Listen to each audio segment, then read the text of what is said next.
চীনের তিয়ানজানে Shanghai cooperation অর্গানাইজেশনের সম্মেলনে ২০টির বেশি দেশের শীর্ষ নেতারা উপস্থিত থাকলেও বিশ্বের বেশিরভাগ গণমাধ্যমের নজর রয়েছে চীনের প্রেসিডেন্ট শি জিনপিং, ভারতীয় প্রধানমন্ত্রী নরেন্দ্র মোদি ও রুশ প্রেসিডেন্ট ভ্লাদিমির পুতিনের ওপর।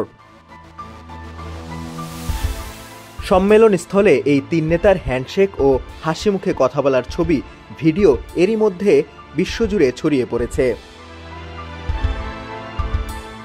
অর্থনৈতিক ও সামরিক ও কূটনৈতিক ক্ষেত্রে যুক্তরাষ্ট্রের সঙ্গে বিরোধ এই তিন দেশকে ক্রমশ আরও কাছাকাছি নিয়ে এসেছে। এসসিও সম্মেলনের তিন নেতার অন্তরঙ্গ আলাপচারিতাও এই একই বার্তা দিচ্ছে বলে মনে করছেন বিশ্লেষকরা।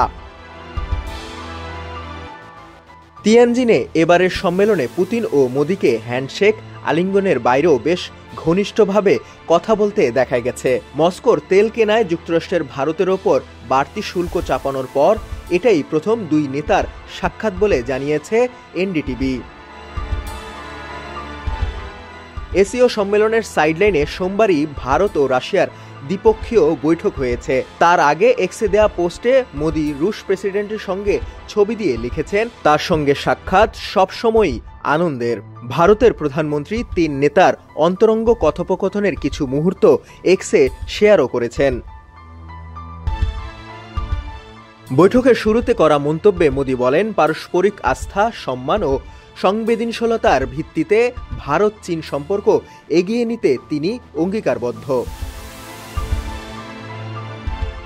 গত বছর কাজানে আমাদের মধ্যে ফলপ্রসূ আলোচনা হয়েছিল, যা আমাদের সম্পর্ককে ইতিবাচক দিকে নিয়ে যাচ্ছে। সীমান্ত থেকে সৈন্য সরিয়ে নেওয়ার পর শান্তি ও স্থিতিশীলতার পরিবেশ সৃষ্টি হয়েছে বলেছেন তিনি।